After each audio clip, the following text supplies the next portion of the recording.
All right, so the name of the the show is Reflector, so you can say it, you can sing it. Give me maybe a few versions of it. Absolutely.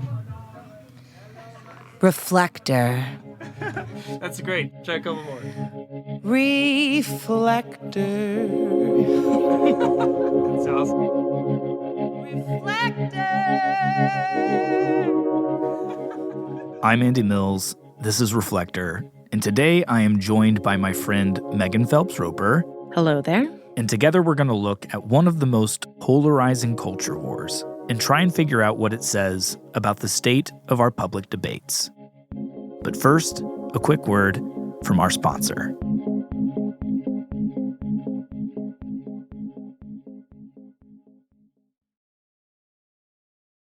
This episode of Reflector is brought to you by FIRE, the Foundation for Individual Rights and Expression.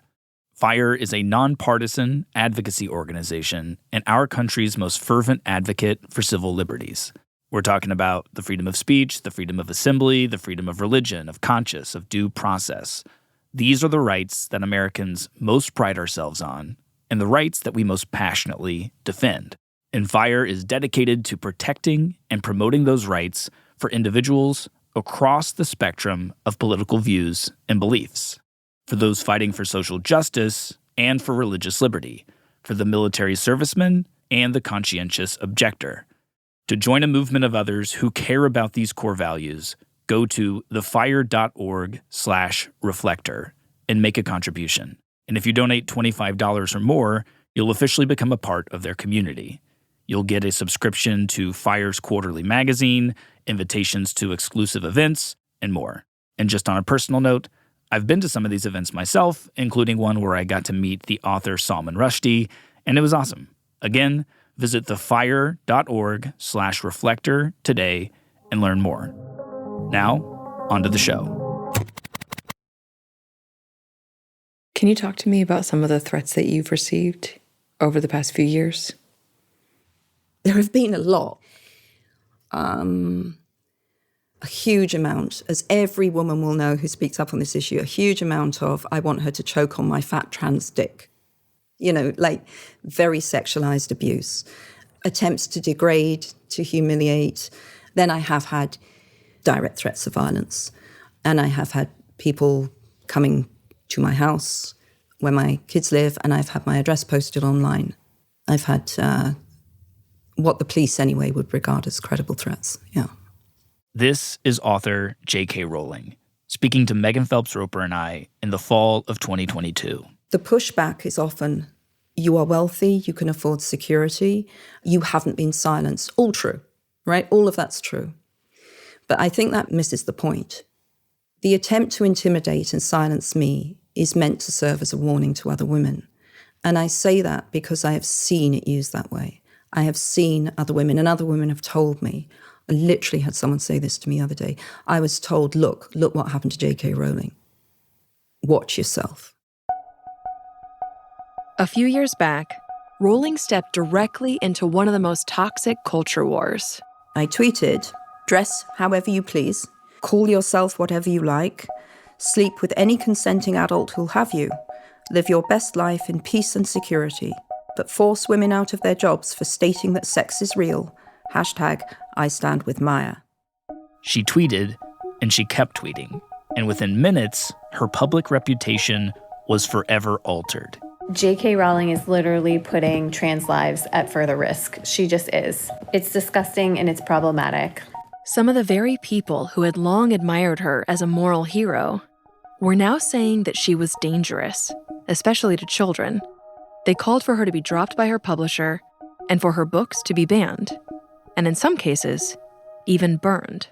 Our rights are no debate! Our rights are no debate! Trans rights are human rights! And while these critics claimed that she was anti-trans, Rowling argued that she stood in solidarity with trans people, but that she saw genuine conflicts of interest between women's rights and some of the aims of the trans rights movement, and that the attempts to silence dissenting views about that was authoritarian. Church go home! Church go home! Church go home!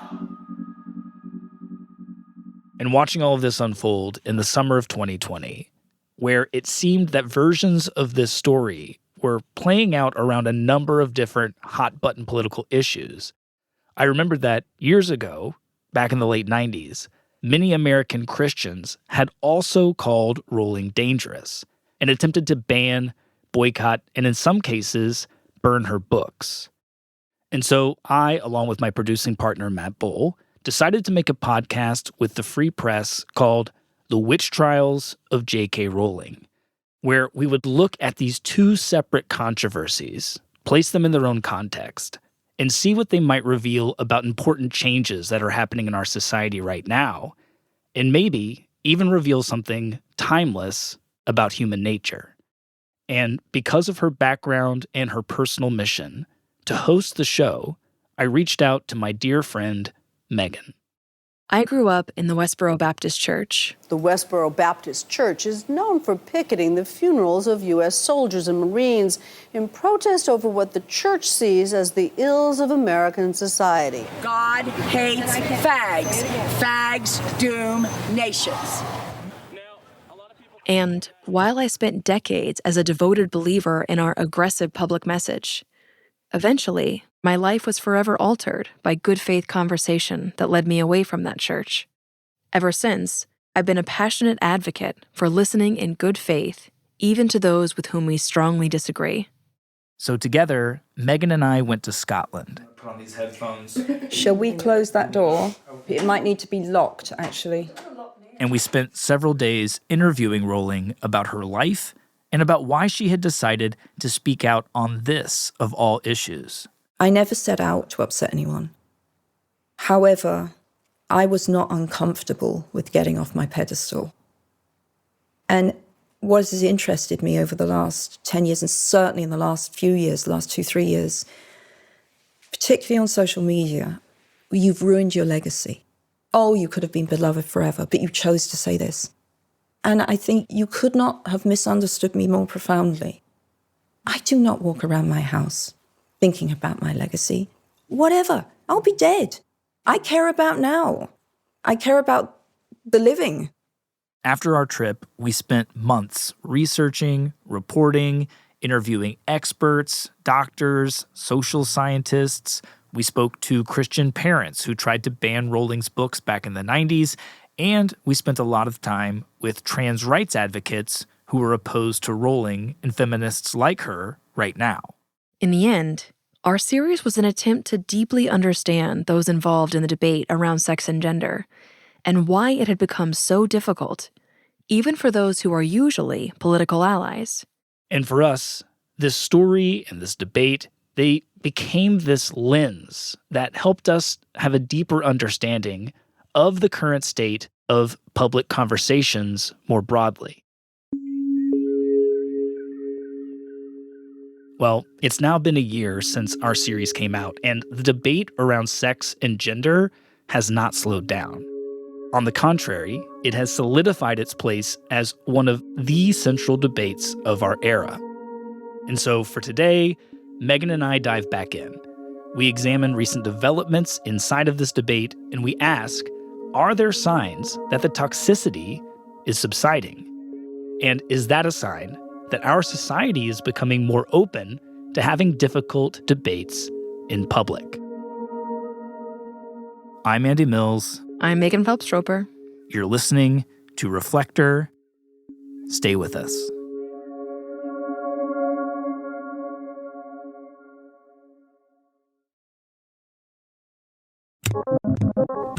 Hello, this is Matt with Reflector, and this episode is sponsored by Ground News. Ground News is one of the most helpful tools that I use every day to navigate the echo chambers and media bias plaguing our world. Here's an example of what I mean. Back in January, pro-Palestinian protesters gathered outside the White House to call for a ceasefire.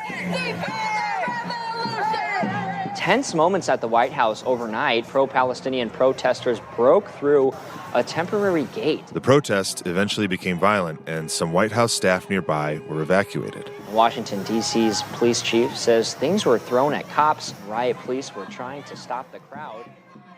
Now, when I came across the story on the Ground News app, they had done this great service where I could swipe between the headlines, to see how different media outlets describe the same story.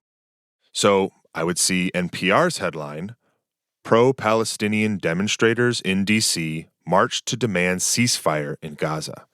Next to The Messenger's headline, "Pro-Palestinian protesters damage fence outside White House, forcing evacuation of nearby staff."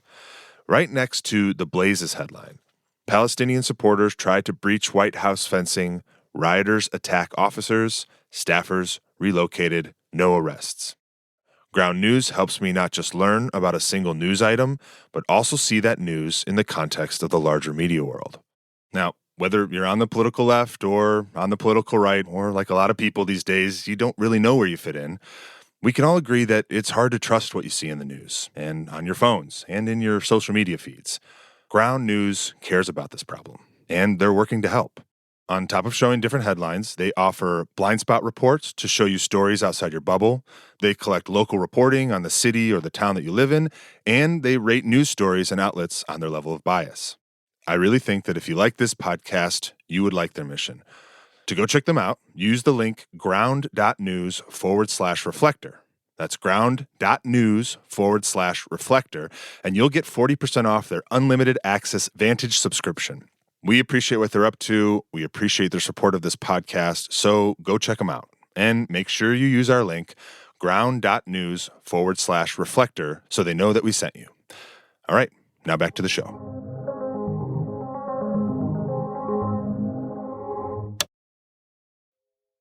So, for someone who's never heard the term TERF, what is a TERF? Yeah, I'm not sure you're getting quite how offensive a term it is to many people. This is Helen Lewis, staff writer at The Atlantic and presenter for the BBC. She's also the author of Difficult Women, A History of Feminism in 11 Fights. It stands for trans-exclusionary radical feminist, and it kind of doesn't mean any of those things anymore. I'm often called a TERF, even though I've written in print that I think trans women are women. It doesn't matter, though. It just means this is a bad woman. You don't need to know any more about her. I mean, TERF is basically witch. This is a clip from episode 4 of our series, where Helen served as a guide, navigating the specific, and at times opaque, debate that Rowling jumped into. I think the hardest thing for outsiders to understand is that there are two different arguments going on. One is the traditional conservative right argument, which is anti-LGBT, which is part of a broader idea that kind of LGBT identities are decadent and postmodern and, are going to sort of sap the vital life force out of the country. That is one criticism of modern LGBT politics. The other one is a criticism from the left, in which it says sometimes male people and female people have different interests, no matter how the male people identify, and we need to work out those conflicts in policy and law. In the series, Helen helped us break down the 3 major topics that divide this coalition on the left. Specifically, women-only sports, women-only spaces, and youth medical transition. And so, to see where things stand today, Megan and I called her back. Helen Lewis, thank you so much for talking to us again. Thank you for having me again. Okay, so let's talk about where things stand on these issues now. And I wonder if we can start with an update on what's been happening with trans women in women's sports. Transgender swimmer Leah Thomas is breaking barriers and records. Leah Thomas to the wall first, and that is a new Ivy League meet record. Over the last few years, as more trans women have started competing in women's sports, like swimmer Leah Thomas, Thomas is eligible to compete under NCAA rules, which require transgender athletes to complete at least 1 year of testosterone suppression treatments. Many feminists have come out to say, this is unfair. You're never going to be able to remove male physical advantage. Not all of it. You may be able to remove a third of it. Some trans activists and their allies countered by saying that these athletes were suppressing their testosterone, that trans women are women and therefore have every right to compete with other women, and that physical advantages towards one player or another is just a normal part of sports, as Leah Thomas herself said. There are cis women who are very tall and very muscular and have more testosterone than another cis woman, and should that then also disqualify them? Many attacked the feminists who were raising concerns as being motivated not by fairness, but by bigotry. So, Helen, what, if anything, has changed? It's definitely changed. Lots of sporting bodies had an idea that you could simply reduce circulating testosterone in the body, and that was enough to mitigate male sporting advantage. Really, in the last year, a lot more of them have come around to the idea that actually you can't undo all the advantages of male puberty just by lowering testosterone on a day-to-day basis. Helen says that several governing bodies in different sports have commissioned studies to investigate whether trans women do retain any unfair advantages. And they have basically come to the realization that even if you are a trans woman who suppresses her testosterone for a long time, you still have these advantages left over, like a bigger skeleton, bigger lung capacity, greater upper body strength, that aren't entirely mitigated by testosterone suppression. A bombshell ruling in the world of international sports. So swimming, for example, has banned trans women who've been through male puberty from women's elite international competitions. The swimming world's governing body, FINA, voting that it will only allow women who have transitioned by age 12 to compete in international races like the Olympics, leaving out athletes like one of the sport's rising stars, 23-year-old Leah Thomas. World Rugby took a similarly kind of nuanced view about what was going on. Rugby League has banned transgender players from competing at this year's World Cup. Male to female trans athletes will be unable to play. And looked at all the evidence and said, we think it is unsafe for trans women who've been through male puberty to compete against biological females. We think the risk of neck injuries, for example, is just too high in those very hardcore contact sports. World Cycling has come up with a similar thing and ended up with a female and an open category. And to me, that seems like the obvious final destination for most sports that rely on strength is a female protected category and then an open category. And then you're not making a ruling about anybody's identity, right? If you're competing in the open category, it doesn't say you're not a woman. It just says that you've been through male puberty or that you're taking testosterone supplements. However, many trans athletes don't see it that way. In fact, some, like trans woman cyclist Veronica Ivy, have called the new open category humiliating because, quote, no cis woman will be in this category, only trans women and cis men. And therefore, it is a referendum on their identities.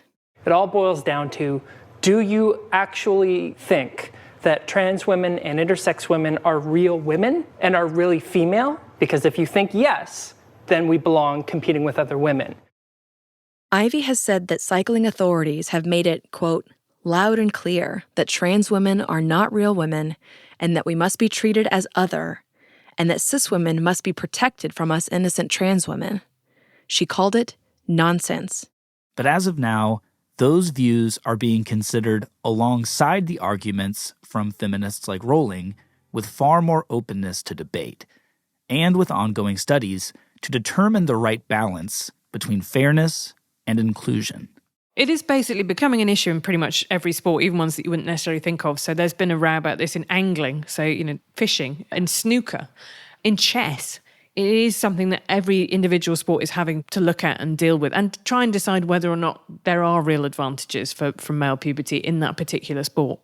Okay, so let's move on to the second big issue you spoke with us about, which was women-only spaces and self-ID laws. Well, campaigners are worried about potential changes to the Gender Recognition Act, which would allow men and women to choose their own gender, arguing it could enable predatory men to abuse women in single-sex spaces. One reason Rowling gave for entering this public debate was a proposed change in the gender recognition law in her home country of Scotland. The difficulty with this bill is it's not confined to trans people. It will allow any man to self-identify as a woman with precious little safeguards. Basically, this reform sought to make it much easier for someone to change their gender in the eyes of the state. Previously, someone needed a medical evaluation and to, among other things, receive a diagnosis of gender dysphoria. And some trans people felt that was stigmatizing. Instead, this proposal would allow that change based largely on a person's own self-identification. However, years of debate reached this crescendo. Campaigners concerned making it easier to legally change gender, a step too far. Many feminists worried that predatory males would find some way to take advantage of these looser requirements, that in a good faith effort to make things easier for trans people, the government was aggravating risks to women. Can you start by explaining what happened with the gender recognition reform in Scotland? Yeah, in Britain, the legislation which governs your legal ability to change your gender is called the Gender Recognition Act. And that said you need a medical diagnosis of gender dysphoria and you need to live in your desired gender role for 2 years.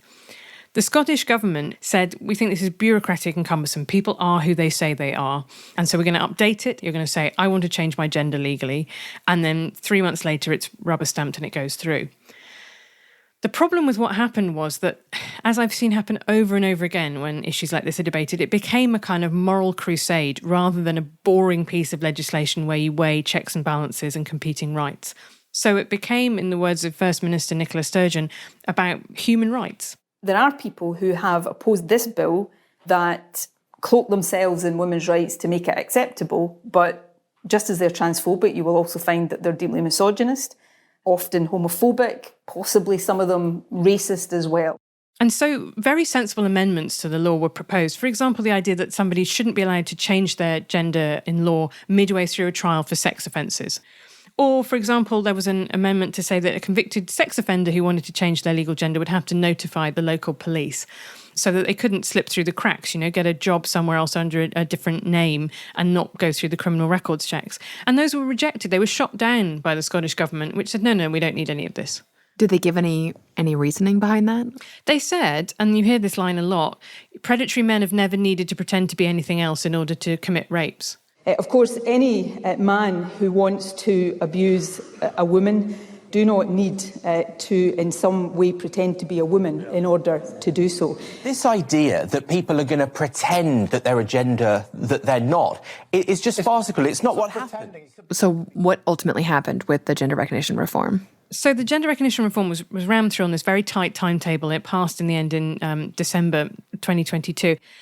And it was immediately blocked by the Westminster government. Just weeks after the Scottish Parliament voted overwhelmingly to pass the Gender Reform Act, the UK government is legally trying to block it. Scotland's gender recognition bill has been stopped in its tracks, prompting fury from Scotland's First Minister. The ruling that came down from Westminster, from Britain-wide, was if you change the law in Scotland, it is going to affect women's rights throughout Britain. This would have to be done as UK-wide legislation. This is a particularly dangerous step. Seeing the UK government step in to stop Scotland from improving their gender recognition reform basically says that the UK government is so committed to not letting trans rights improve within the UK that they are willing to damage their reputation and their relationship with Scotland to do it. They're lying when they say it's about anything other than transphobia. And then about a month later, there was a conviction of a rapist. Adam Graham was a predator who abused vulnerable women, a double rapist who attacked victims in their own homes. And this is the same person, now known as Isla Bryson, a transition made after they were arrested. A man called Adam Graham, who had changed his name midway through the trial and sentencing procedures to Isla Bryson, and then had, subsequent to that, started to identify as a woman. And he was initially sent to Caunton Vale, which is a women's prison in Scotland. He was sent to segregation unit rather than put in the general population. But the idea was he'd said he was a woman, so he was a woman. Since being charged with those rapes in 2020, quite coincidentally, Adam Graham decided that actually he'd always wanted to transition to live as a trans woman. Well, he, who's now a she, is actually now convicted as a rapist and will go to jail. But extraordinarily, he will be going to a woman's prison. The exact thing that Nicola Sturgeon, the Scottish First Minister, told us wouldn't happen, wasn't happening. We were all scaremongering to say would happen. And the Scottish National Party tied itself in absolute knots explaining why actually, no, hang on a minute, this person, they were going to move to a male prison because actually he was a man. Nicola Sturgeon said, Isla Bryson regards herself as a woman. I regard the individual as a rapist. We have been asking you for days, do you regard Isla Bryson as a woman? Regards herself as a woman. I regard the individual as a rapist, and in the context to say whether the context of the prison service, what matters. And Hamza Yusuf, who was her successor, said something similar. Said that Isla Bryson, quote, is not a genuine trans woman.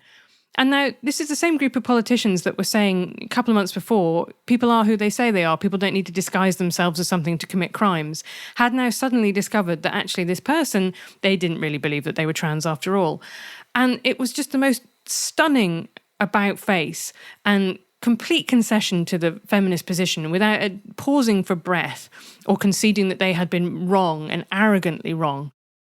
Now, cases like Isla Bryson's are undeniably rare, and some trans rights advocates worry that these cases will distort the public perception of trans women and make it more difficult for them to fight for reforms that they believe are necessary. But as of right now, the debate has become more open, and the views expressed by some feminists are far less often being ignored or castigated as simple transphobia. So that brings us to the final and, I think, most contentious issue, and that is the medical transition of children. In an increasingly polarized world, gender issues have become the front line, and it can be hard to know where to start, how to express an opinion, if it's even okay to voice one. Yet as the chasm between opposing views increases, it's vulnerable children who've fallen into the abyss. 5,000 children were referred to the clinic last year, and that's a 20-fold increase on the number a decade ago. It's huge, isn't it? Yeah, and so that means... The clinics here and in London see 3,000% more patients than they did 10 years ago. Among girls, referrals are up more than 5,000%. This part of the debate needs little introduction, as it's become a massive issue around the world. Gender dysphoria exists. It causes massive distress. And I know there will be, I believe, a minority of people for whom this will be a solution. But in the numbers we're currently seeing, particularly of young people coming forward, I find cause for doubt and cause for concern. While feminists like Rowling believe that children with gender dysphoria need support, they've also expressed concern. Concern about the massive rise in young people seeking care, concern about the precipitous rise of gender dysphoria in girls particularly, and concern that youth medical transition is not well studied and too often rushed. Meanwhile, some trans advocates argue, first, that we should trust kids to know who they are, and that we should embrace an unquestioning affirmative approach. No one says that cisgender kids are too young to know that they are cisgender. No, cisgender kids are pretty much always trusted to know their gender identity. If cisgender kids are young enough to know that they are not transgender, then transgender kids are young enough to know that they are transgender. It's as simple as that. And second, that this concern for children is a common trope, and one that has been used to fuel many moral panics in the past, and they say that this time is no different. Now, as we explained in the series, this issue is one where more and more medical professionals have been joining Rowling's side of this debate. Specifically, they're advocating for more caution and more studies into the effectiveness of treatments like puberty blockers. But as of the time we published last year, the affirmative approach was seen by many as essential to the well-being of kids, and being at all critical of it was often compared to supporting conversion therapy. Can you walk me through some of the changes happening right now in how young people with gender dysphoria are being treated? Maybe starting with the story of the UK's Tavistock clinic? Yeah, well, there's an ongoing evidence review in the UK about child gender medicine, and the Tavistock clinic, which was the child gender clinic that pioneered lots of these treatments in Britain, is in the process of shutting down. The shutdown came after an independent review found shaky scientific evidence for pushing hormones, puberty blockers, and surgery. This review said that the current model of care was leaving young people at considerable risk of poor mental health and distress. And, in the course of all that reporting on the Tavistock, a lot of worrying things came out. The direct activist line to the doctors, the working culture that was very hostile to whistleblowers or even dissent, the fact that gay and lesbian doctors working there who raised questions about whether or not some of these children actually were gay or lesbian, and they were told that they were being transphobic to kind of question this. Therapy is not an option in this service, one psychologist told us. We fear that we have had front row seats to a medical scandal, said another. We have seen the Scandinavian countries, which are very LGBT friendly on average, really becoming more and more sceptical of these treatments. A pioneer in LGBTQ rights, Sweden is overhauling its policies when it comes to transgender teenagers. Surgery to reduce breast tissue was banned in December for under 18s. And they'll no longer have access to hormone treatments following recommendations from Sweden's Public Health Service. Sweden's health authority says little is known about the effects of these drugs over the long term. So Sweden currently says that the risks of puberty blockers and cross-sex hormones outweigh the possible benefits, and they should only be given in exceptional cases. Finland has restricted the use of puberty blockers. Norway said the research base is, quote, insufficient and the long-term effects are little known. Or in Britain, for example, now you are only supposed to use puberty blockers as part of a registered clinical trial, which is, again, of a piece with the fact that they are considered to be an experimental treatment for which we do not have a good base of evidence that they are appropriate in the situations we've been using them in. So that's really changed. Then, in April, there was even more news from the UK. A long-awaited review into NHS gender services for children has warned teenagers are falling off a cliff edge when it comes to care. The Cass Review's final report says children have been let down by a lack of research and evidence on medical interventions in gender care in a debate it describes as exceptionally toxic. Dr. Hilary Cass, a past president of Britain's Royal College of Pediatrics and Child Health, published a report of her findings after a 4-year comprehensive investigation into the medical treatment of minors with distress about their gender. In the introduction, she writes, "This review is not about defining what it means to be trans, nor is it about undermining the validity of trans identities. It is about what the healthcare approach should be and how best to help the growing number of children and young people who are looking for support from the NHS." She states clearly that where medical care should have been the guiding principle, culture wars have intruded. I think it's definitely the case that ideology on all sides has directed care rather than care being directed by normal principles of paediatrics and mental health. She said for most young people, a medical pathway will not be the best way to manage their gender-related distress. But for those young people for whom a medical pathway is clinically indicated, it's not enough to provide this without also addressing wider mental health or psychosocially challenging problems. Dr. Cass recommended that the NHS no longer offer drugs that block puberty, with an exception for patients enrolled in clinical research. And the report recommended that hormones like testosterone and estrogen be prescribed to minors only with, quote, extreme caution. She also said that there was weak evidence regarding the impact of puberty blockers on gender dysphoria, mental or psychosocial health, while the effect on cognitive and psychosexual development remains unknown. And she includes in her report something that speaks directly to why Andy and I wanted to dive into this subject in the first place. She writes that, quote, "There are few other areas of healthcare where professionals are so afraid to openly discuss their views, where people are vilified on social media, and where name-calling echoes the worst bullying behavior." Both Dr. Cass and her report have been attacked and vilified. Some who oppose trans rights have misrepresented her report as invalidating trans identities altogether, and some who are supportive of trans rights have tried to paint Dr. Cass herself as an agent of bigotry and hate.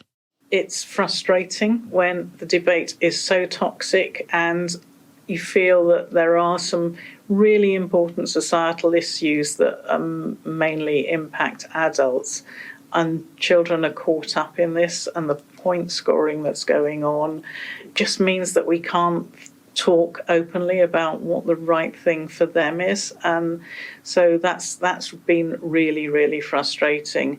Having said that, it's still been, if people ask me would I do this again, the answer is yes, because I've become more and more passionate as time has gone on about wanting to see things change for this group of young people. Regardless of the harassment Dr. Cass received, the UK government has decided to implement her recommendations. And again, just like with sports, women-only spaces, as tough as these public conversations are, over the past year, in many places across the world, we've seen them opening up. While these issues are far from resolved, we've seen people, including people in positions of real power, increasingly willing to engage in good faith and listen to different views. And yet, over this same year, things in the United States have been playing out quite differently. The left's lunacy is robbing women and girls of equal opportunities in the name of inclusion. I can tell you this, in Florida, girls are going to play girls' sports and boys are going to play boys' sports. That's what we're doing, and we're going to make sure that that's the reality. In the U.S., all of these same issues have largely been swallowed up by our polarized politics. I will keep men out of women's sports, okay? Who would even think that you could allow this? Who would say that this is okay? These people are sick. They're deranged. The proper place for trans women in sports has become a serious wedge issue that many on the right have used to say that the left is putting ideology over reality, and therefore, they cannot be trusted with political power. The perverse biological fantasies of the left are both dangerous and a direct threat to women's sports. Make no doubt about it. They are coming after you girls. They're coming after all our children. In response, many on the left have disregarded the rulings from the international sports governing bodies and maintained that the sports issue is nothing but a smokescreen for bigotry and hate, and therefore we should not trust the right with political power. Now let's be clear about what this bill actually is. It's about legislating hate in the name of advancing a political agenda. And nowhere does America look more like an outlier right now than when it comes to gender medicine for minors. In terms of trans kids and gender-affirming care, the American Medical Association has confirmed that these are safe procedures. This is finished business. It's politicians and junk science who's creating some kind of debate or argument about this. The difference is that America is kind of frozen in place by the fact that its professional medical associations are still refusing really to acknowledge that there are any issues. Helen says that despite what's happening in Sweden, in Norway, in the UK, despite the Cass report and its findings, the US medical establishment remains unmoved. And so the activists in America point to the medical associations and say, this treatment is supported by all medical associations. And of course, there's the great caveat, this treatment is supported by brackets, all American treatment organizations. And actually, if you look at other countries which are not trans-unfriendly, then they are looking at the evidence much more skeptically than America is. Why do you think that, as you say, the American medical associations are frozen in place? I think, how can I say this politely? America being a global hegemon maybe doesn't look to other countries for inspiration. It always assumes that the way that America is doing things is the best way. Mm. They aren't looking at the full picture of the evidence that is emerging around the world and listening to their colleagues in other countries. There is a kind of closed-mindedness about it. That's interesting because I feel like for pretty much my whole life, I've heard a version of that critique leveled against the American right, where the American left, I think, has made a rather persuasive argument that we have a lot to learn, especially from these Scandinavian countries. Mm. And now here we see the very countries that the American left is usually looking at with jealousy doing something, and suddenly they are being guilty of doing that exact same thing. Right. I think there's also an issue in America that there are a couple of really important activist doctors, people like Jack Turban, who are very influential, who are producing papers that are not necessarily of the highest scientific quality, but look initially quite persuasive. And there are lots of people who are more motivated to do research that backs up, the affirmative model. Right. So while many allies in Europe are making these big changes, just recently here in the US, it was the American Academy of Pediatrics that weighed in to say that withholding gender-affirming care is harmful to children and amounts to state-sanctioned medical neglect and emotional abuse. Right. And I think that's exactly what people are worried about and why they don't think that the American scientific establishment can be trusted and is acting honestly as a kind of honest broker in all of this. There's also been a push in newsrooms across America to use the word affirmative. You don't talk about child transition, you talk about gender-affirming care. And that has been a really successful thing in liberal spaces to just say, well, obviously everyone's got a gender and the point of medicine is to affirm it. And by using that language and accepting that language, newsrooms have essentially accepted the activist framing of this issue. And on this idea that America is becoming increasingly an outlier here, I mean, I was just listening to public radio, as I regularly do the other day, and they had a few medical experts come on. And all the experts agreed with one another. For youth on the cusp of puberty with a gender-diverse identity, meaning 9, 10, 11, 12, even 13 years old, puberty blockers literally hit a completely reversible pause button. That puberty blockers, they are essentially a pause button. They're totally reversible. They don't have side effects. And that gender-affirming care. Gender-affirming care in the broadest sense is really any healthcare that's informed by the lived experience of trans people. Is the only way to treat children. And we know that affirming care in all those different settings is truly life-saving. Are you saying that when you flip on the news in the UK, or if a Swede flips on the news in Sweden, increasingly that's not what they're hearing? No, it's absolutely not what you're hearing across Europe. What you're hearing across Europe is these treatments do not have a good evidence base. We're going to try and find out whether there is one, but in the meantime, we're going to be really cautious about using them. Not only do almost all major medical organizations, medical schools, medical sectors of the U.S. government use phrases like gender-affirming care, but President Biden has been fighting to increase access to this care, including with executive orders that empower the Department of Health and Human Services and the U.S. Department of Education to promote and defend it. And animating that action is the fact that many leading Republicans, including Donald Trump, have been getting more and more antagonistic about trans identities and have been promoting, and in many cases passing, dozens and dozens of new restrictive laws. It's amazing how strongly people feel about that. You see, I'm talking about cutting taxes. People go like that. Talk about transgender. Everyone goes crazy. Who would have thought 5 years ago you didn't know what the hell it was? And of course, the other thing about the American debate that I continually stress when I'm talking to people in Britain is the fact there are genuinely transphobic laws being passed. There are politicians who are intent on making life harder for trans people. They want them to be less visible. They don't like gender nonconformity. They find it quite threatening. Transgenderism must be eradicated from public life entirely. The whole preposterous ideology at every level. I'm introducing a bill called Protect Children's Innocence Act, and it would create a law that would cause it to be a Class C felony for any person involved in so-called gender-affirming care. That means genital mutilation surgery. That means hormone. These laws being proposed, and in some cases passed in a number of states, not only seek to outlaw medical transition for minors, but some go so far as to threaten to charge doctors, parents, guardians with felonies if they in any way play any role in helping a minor get such care. And some of them seek to restrict transition, even for adults. And there is a knee-jerk against that. And with that backdrop, it makes everybody on the left much more defensive and really feel that everybody should be sticking together against the kind of bad guys, rather than being ready to hear a slightly more nuanced critique of unpicking the individual issues. We are witnessing a genocide. And all this has created an environment of escalating rhetoric.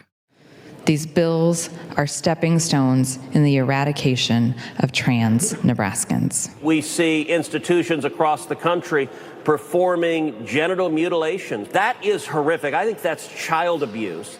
And I think that's become the really difficult thing, is you've ended up in a very polarized situation where extremists on both ends of the scale think that what the other people are doing is child abuse. The left-wing gender insanity being pushed on our children is an act of child abuse. Very simple. They say that it's child abuse to affirm trans kids. It is most certainly actually child abuse when you don't allow trans kids to access life-saving care. And everybody else, I think probably 80% of people are in the middle between those two positions.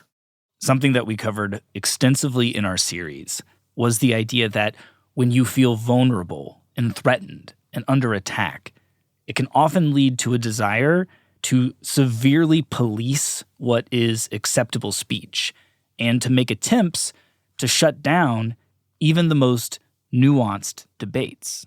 One of our aims in making the witch trials of J.K. Rowling was to understand what's at stake for people on various sides of this public debate, and why even framing it as a public debate seemed off limits to some activists. So when we talked to J.K. Rowling, she seemed to be saying that one of the primary reasons that she spoke up. Did I want to join the public conversation? Yes. Why did I want to join it? Because I was watching women being shut down.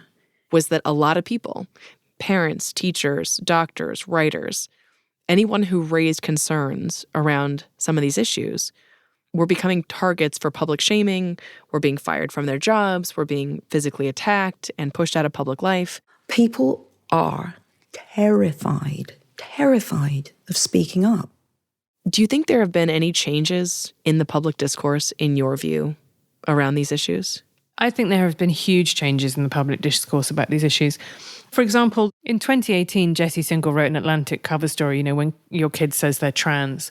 Jesse Singal is a journalist who writes a lot about social science, and his 2018 Atlantic magazine cover story was one of the first and biggest mainstream stories to look into this debate around child transition. And people reacted like this was the most disgusting propaganda, transphobic hate screed. After the magazine was published, Jesse was quickly labeled a transphobe. He was publicly ridiculed. Rumors were spread online about him that he hurt and harassed trans women. A movement was started by some journalists to make sure that he was no longer allowed to publish anywhere. And the organization GLAAD put Jesse on a watch list, all because it claimed that this article was dangerous. Well, it actually was several thousand words that considered the issue from all angles and talked to a number of happily transitioned people in amongst it. And I think what happened to Jesse Singal was a kind of warning to the others. It scared a lot of people off covering these issues for a really long time. But that dam has begun to burst. Helen says that after years of this chilling effect on mainstream journalism, a reporter finally returned to these thorny issues around transition for minors last fall. The New York Times Magazine published a very long and very good story by Emily Bazelon, exactly looking at all these real complexities. And it was incredibly well researched and fact-checked, and she talked to people with a range of experiences. And nonetheless, there was an activist freak out about it. She says at first, it was an all-too-familiar scene. How is the New York Times reinforcing this anti-trans narrative? I've been pointing out since 2016 that this has been an ongoing problem in which we see coverage of trans people done in a way that looks like a press release from a far-right organization. Activist leaders went on MSNBC to demand retractions. A list was made of other problematic reporters and writers at the Times. An open letter was sent around demanding apologies and immediate changes. We delivered a letter with 100 other organizations, and then journalists, over 1,000 now and counting, journalists have signed a letter about this coverage as well. GLAAD staged a protest and even drove a truck around the New York Times building that read, "Stop questioning trans people's right to exist." It's the sort of public campaign reminiscent of many in 2020 when high-profile journalists were asked to step down to appease this outrage. But this time, that's not what happened. The response to the New York Times was very different to previous kind of activist backlashes, in which it said, "We're very sorry, but we're a journalistic outfit. We do journalism that involves asking questions, and we back the rights of our reporters to ask questions and try and look for the answers and then print them and put them in the paper." The Times editor-in-chief, Joe Kahn, said that though the work of their reporters was deeply reported and sensitively written, nevertheless, they had, quote, endured months of attacks. He made clear that the Times stood by their journalists and that they would not tolerate this intimidation. I don't want to lowball how unpleasant it must have been for those reporters, but at least now there was institutional support for asking those questions.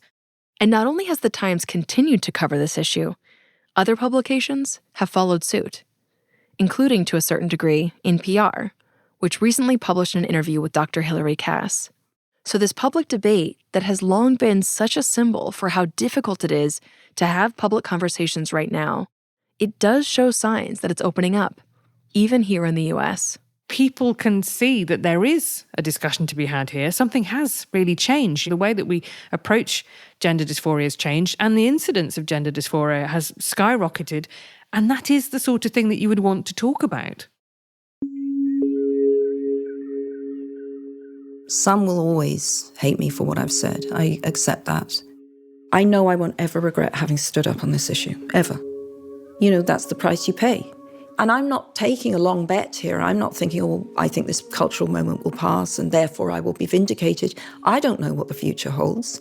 I only know that I would have betrayed myself, and I passionately believe I would have betrayed a lot of women and girls if I had not stood up on this issue.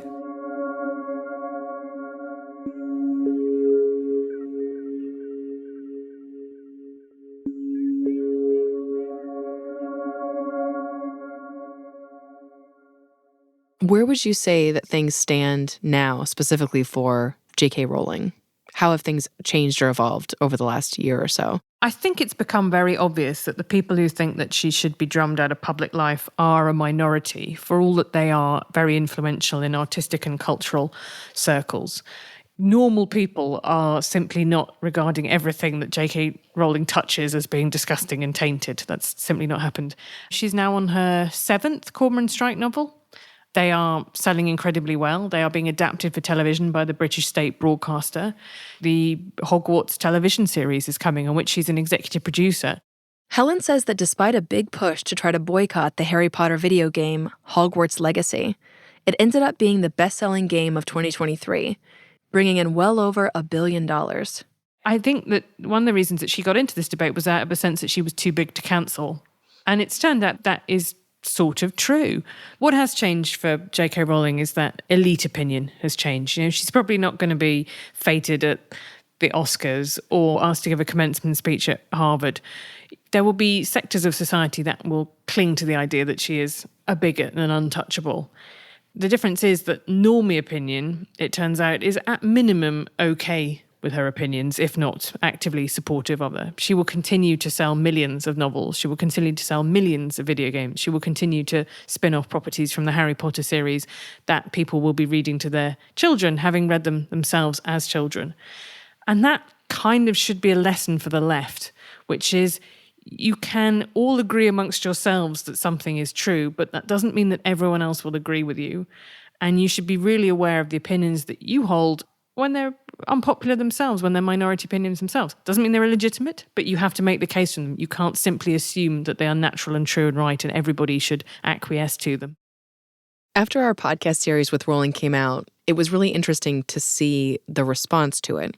Because on the one hand, we had these millions of listeners, and many of them really seemed to love our aim of trying to understand where everyone was coming from and trying to be empathetic both to Rowling and to her most passionate critics.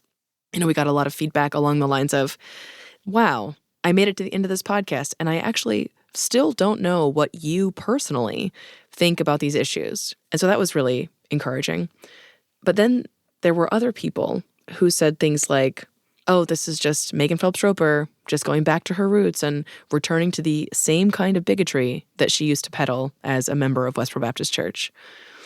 As though my concern about the toxic nature of the public conversation and my desire to find a better way for that to happen meant that I had returned to some kind of extremism. I think one of the useful things to understand about people, and I don't exclude myself from this, is that people are quite lazy and they would rather have an argument with a caricature which they can easily win than have an argument with a difficult, knotty issue that they might lose. And so I think there was an attempt to pretend that what J.K. Rowling is saying is equivalent to holding up a placard that said, God hates fags, when what she's saying is something that is so much more nuanced and, you know, repeatedly has talked about the humanity of trans people and the fears that they might have. But, you know, the thing I think that's probably most offended people is the fact she's been quite funny and brusque while doing it. I think that may be also a thing that Americans particularly struggle with, the idea of being sarcastic about what is a very serious and worthy issue and making points in that way. I mean, the reason I got involved in talking about this subject in the first place was out of a feeling that as a journalist, I could help make this a better debate by being skeptical about it and some of the things that were being said without making things very black and white and without having to turn some people into the enemy. And I just think that actually most people do want really good, well-informed commentary. They want to be told what the best evidence against your case is, as well as your case. And so I think that's probably why the series succeeded, is that it gave everybody the arguments. And so they actually felt like they understood what everyone was screaming about on the internet. And that's the problem with so many internet debates, is that you see two sets of people, both of whom are extremely certain in their views. And as a new entrant to it, you kind of can't just go, can someone just really quickly catch me up on what the kind of main points are that we're disagreeing on here? Because even asking that question shows that you are a terrible person who hasn't cared sufficiently about the plight of XYZ people. Yeah, well, trying to understand this question of you can't say that or not, Megan and I, we heard from lots of journalists. We even heard from some celebrities saying how much they all loved the show and that they felt it was this great contribution to the conversation. But they would always follow it by saying that they could never say this to their colleagues, that they could never post about it publicly on social media. And so I guess I'm trying to say, like, our show was successful. J.K. Rowling has been successful. The idea of there's nothing to see here, there's no questions of legitimacy, that seems to be going down the wayside, and a true public debate seems to be taking place. And yet, when it comes to people in these, I guess you'd call them like elite and powerful positions, there's still a sense that, oh, I don't want to pay the social costs for telling anyone that I even like this podcast. That's not even saying the same thing as I agree with Rowling, because the podcast itself is not agreeing or disagreeing with Rowling. So how do you see all of that when it comes to this question of whether or not we're still living through a you can't say that era? You've caught me at the end of a long day, and so I'm less diplomatic than I might normally be, but some people really do need to grow a pair. Particularly if you live in the US, which has got a First Amendment. People are out there doing journalism in countries where they get killed if they upset the government. Their family gets hunted down. Some drug gang comes and like skins their face off and sews it on a football. And like, you're worried that people in the canteen might look at you a bit funny. Really? Come on. Sorry. I know. I had a difficult experience this week where somebody said to me, another journalist, I really agree with you, but I just don't think I can say anything because, I have a family. And I thought, yeah, but like we've all got families. And what you actually mean is you don't care enough in order to take any damage for it at all. And fine, like own it. It's okay. But I just think we all have these fantasies about how, if the new Nazis came to power, we'd be the one brave person standing up. And actually, it's a lie. Most of us are deeply conformist. Even most journalists who should be a profession that is full of deeply ornery people. Well, just to push back on the first part of what you were saying a little bit, I still have some of my best friends who work inside of the quote-unquote elite mainstream media world. And I was just recently having a couple of drinks with one of them, and I was asking them, are there still things you feel like you can't question or opinions you feel like you can't say? Or most worryingly, are there still topics that come to your newsroom that you and other reporters feel like you have to ignore because you might have to pay some kind of social cost? And he said, yes, of course there are. And I said, well, do you feel like you're living kind of muzzled? And he said, absolutely. And I'm like, well, I don't understand. Why do it? Isn't that cowardly? Aren't you nervous? And he said that every job comes with a set of responsibilities, a set of privileges, a set of drawbacks. And if I want to live in this home, and if I want to do what I love doing for a living, one of the sacrifices that I have to make, because it's just a reality of living in this world, is that I cannot truly follow my curiosity, and I cannot truly share my opinion, even when I'm explicitly being asked to do those things for my job. And until the world changes, that's just how it's going to be. And part of me wanted to say like you did, okay, well, be courageous, but I mean, he wants to have a family. He likes living in his house. And I don't know if he's wrong that he might lose those things. Yes, I think that's very true. But the bit I stumble over is when you say, until something changes, I can't speak out. What is the theory of change for how things become more liberal if no one ever speaks out? I think what there is in America, and I apply this to Trumpism in particular, is an enormous amount of complacency. that this will never happen here, right? No country will ever slide back into authoritarianism, fascism. We will never repeal the First Amendment. We will never lock up journalists. None of this will ever happen.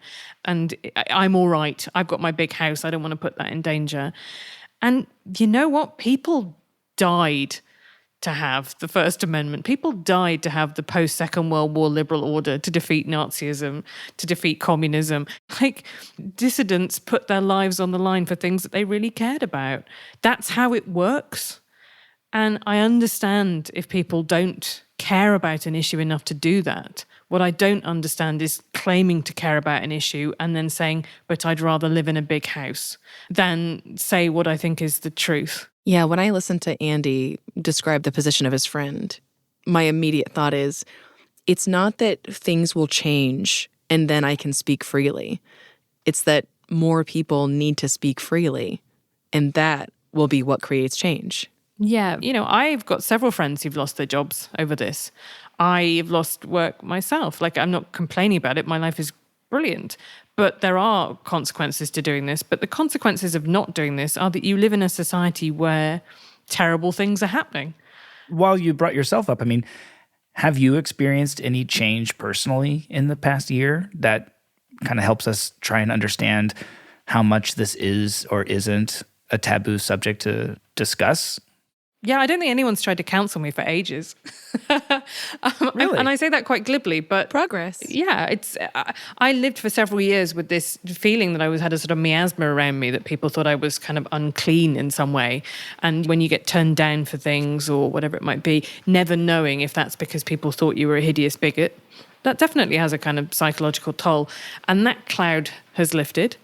And the other thing that's happened is that now the most amount of grief that I get is from gender critical activists who don't think I'm hardline enough, which just really shows you how much things have changed on Twitter. Well, I think that maybe that's an interesting place to end, because as the norms of the online discourse around this change, and some of the you can't say this from the more activist parts of the left lose their ability to police the boundaries of this discussion, it does seem possible that those on the right might replace them. Might pick up that mantle. Yeah. I mean, the way I put it is that everyone hates the language police until they get to go in the squad car. That's a great way to put it. These are natural human impulses. When your group is in the ascendant, you want to make the rules and you want to make them favorable to you. And you want to tell other people that they can't say things. And sometimes that flips. This is why I am a liberal. I believe in strong protections for unpopular opinions, because you might have the unpopular opinions one day. You need that protection.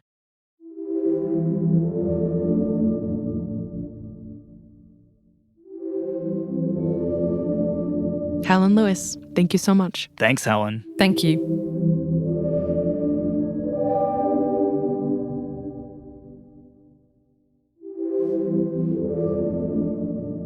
That's it for part 1. Thanks for listening.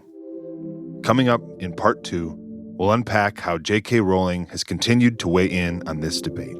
The Harry Potter author says the new laws are wide open to abuse and challenged the police to arrest her. And we'll hear what 3 different critics of Rowling's make of the state of this debate, and Rowling herself, including 2 previous guests from our series. Noah. There's nothing that she could say that would make me forget who she is, and that's another human being. And Natalie Wynn, who has publicly renounced her participation in the witch trials of J.K. Rowling. My hope was that Megan would act as the trans ally and could be really effective at confronting Joro about all the transphobic stuff she says, right? Wrong. That episode will be available next week for everyone, but if you don't want to wait, you can sign up to become a subscriber today by following the link in our show notes or by going to reflector.show. For just a few bucks a month, you directly support our small team and the work that we do. Special thanks this episode to the Free Press. You can learn more about them at thefp.com. Okay, see you in part 2.